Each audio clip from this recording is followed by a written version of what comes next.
Let's explore the weirdest folklore stories from Kent, Surrey and Sussex in England. This includes the most supernatural hilltop in Britain, a witch that lends out Tupperware to the locals, a woman who managed to convince the entire nation, including the king's own personal surgeon, that she was giving birth to rabbits, a spooky ghost story, and a lake that might have changed the trajectory of British history. So let's begin.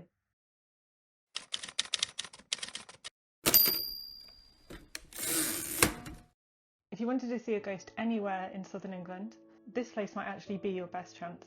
So in Sussex there's a prehistoric hill fort known as Chanctonbury Ring, and this is from the early Iron Ages with a crazy amount of folklore attached to it. Its original purpose has been lost to time, but people think it might have been a defensive position or maybe a religious shrine. And in the 18th century, trees were planted around the perimeter of this fort. It's said that the air within these trees is much colder and no birds will sing within it. I can't tell you how many trees there are because according to folklore, they are uncountable.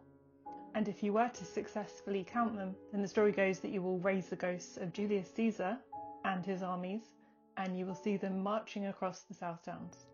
Don't ask me why.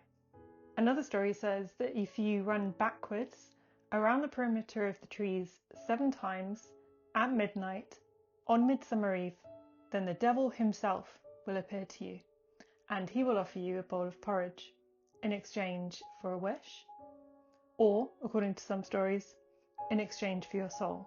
But Midsummer Eve was the 19th of June this year, so let me know in the comments if you did this. And how good was the porridge? Another story reports the ghostly sound of hooves thundering around the trees. And another story reports the sightings of an old white-bearded man who's said to be the ghost of an old druid looking for ancient treasure. It sounds like a crazy party within these trees, and honestly, if even half of these stories are true, it sounds absolutely chaotic. From the amount of stories that there are, it sounds like a real pick and mix of what you might get, so I would recommend packing for all eventualities. And as strange as that hill is, I still don't think it's the weirdest story to come from the south of England. And just a quick reminder to like and subscribe if you're enjoying this video, and if you'd like to own some folklore inspired artwork, then the link to my shop is below. But next let's explore the witches of the south and how their attempts to help the locals never quite went as planned. So what if you could borrow anything you wanted from a witch, as long as you returned it on time? Hidden near Waverley Abbey there is a cave, said to belong to one of Surrey's friendliest witches. This cave is so deep that it's said to connect Farnham to Guildford 8 miles away, and rumour has it that geese that fly in from Farnham will arrive featherless and exhausted in Guildford 2 weeks later. And this cave is said to be the home of Mother Ludlam, a friendly white witch. And a white witch is someone who uses magic for good, so helping others, helpful charms, healing, or in this case, lending out kitchenware to the locals.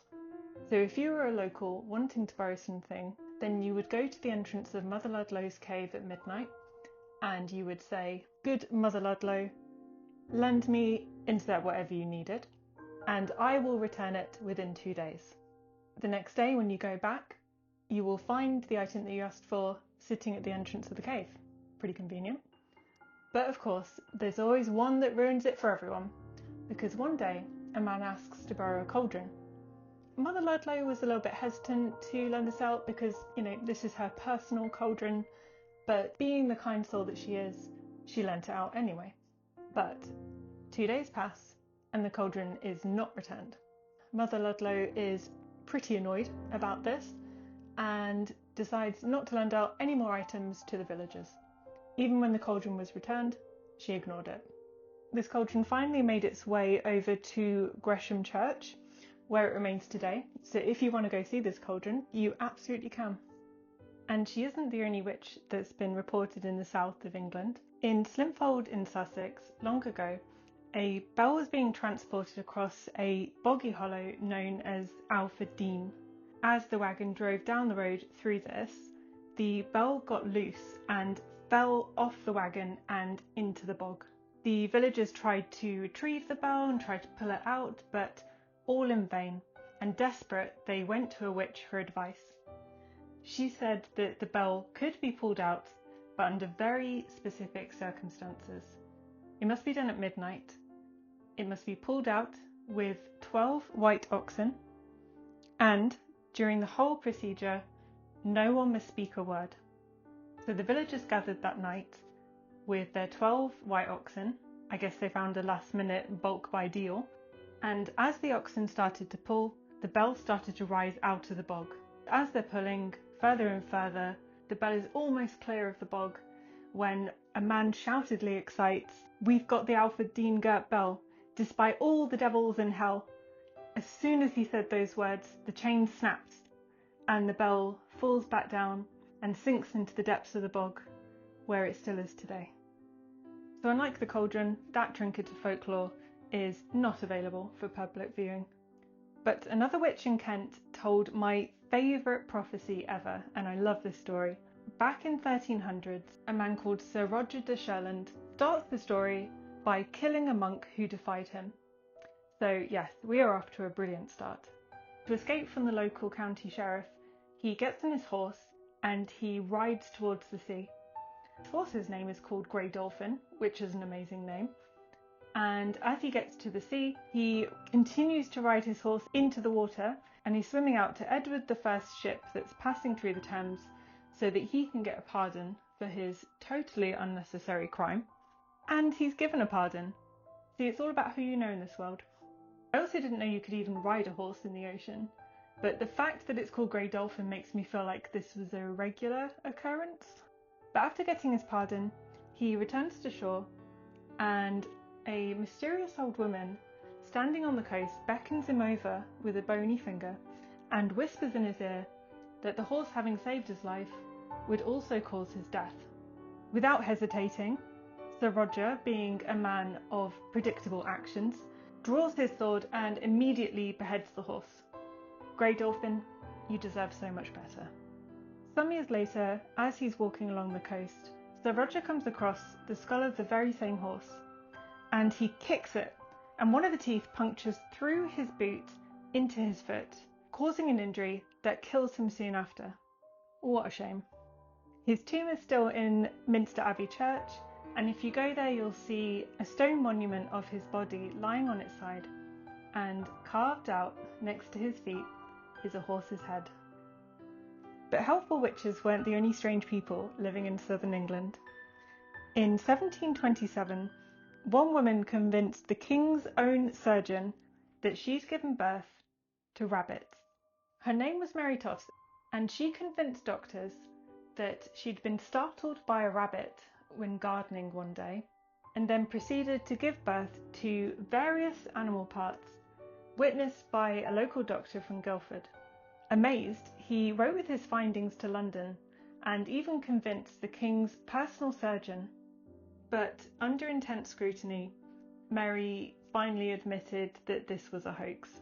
She was imprisoned for fraud, and there was a massive public mockery of all the doctors that had believed this story. And the faith in people that practiced medicine in that era was really tested, and many people really lost a lot of faith in doctors for the rest of that era. Mary was eventually freed and allowed to go home to Surrey, where she had a healthy, human baby girl, no more rabbits. As for the doctor, he was fined £800, or £141,000 in today's money. He returned to his practice in Surrey with his tail between his legs.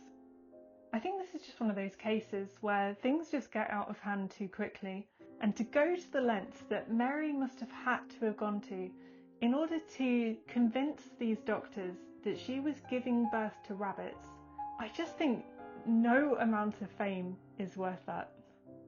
But now let's move to something more ghostly, and Rainham has a ghost very committed to his theme, and that is the classic tale of a headless horseman driving a phantom coach, drawn by headless horses, and in the passenger seat, yes, you guessed it, a headless man. Yes, everything is headless. We hate the heads, get rid of the heads.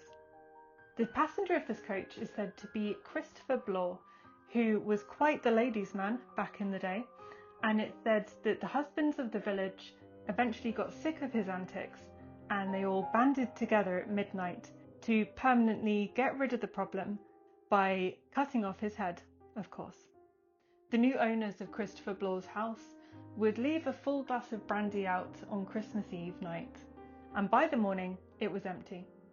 The local policeman was once questioned about this, and he said, "It is a fact, but I blame the postman." I'm not sure I've ever seen a postman on Christmas morning, so I'm not sure if that is the best alibi. And I don't think I would be brave enough to steal a headless ghost's brandy, but could he even drink it without a head? But with our final story, let's move to a beautiful lake in Surrey known as Silent Pool. This is said to be connected to one of England's most infamous kings, and possibly the Magna Carta. The story goes that there was a widowed woodman living near the lake with his 2 teenage children, a boy and a girl, and one day a very richly dressed stranger comes to visit, and whilst they're talking, the daughter excuses herself to go and bathe in the pool. As she's stepping in, she hears a rustling in the undergrowth behind her, and then suddenly the stranger bursts through on his horse, trampling her clothes and laughing triumphantly. Afraid, she runs in the water to try and get away, and he chases her on his horse into the water, and so she moves deeper and deeper into the water's depths, even though she can't swim. Her brother hears her cries for help and sees her slip under the surface of the pool just as he gets there.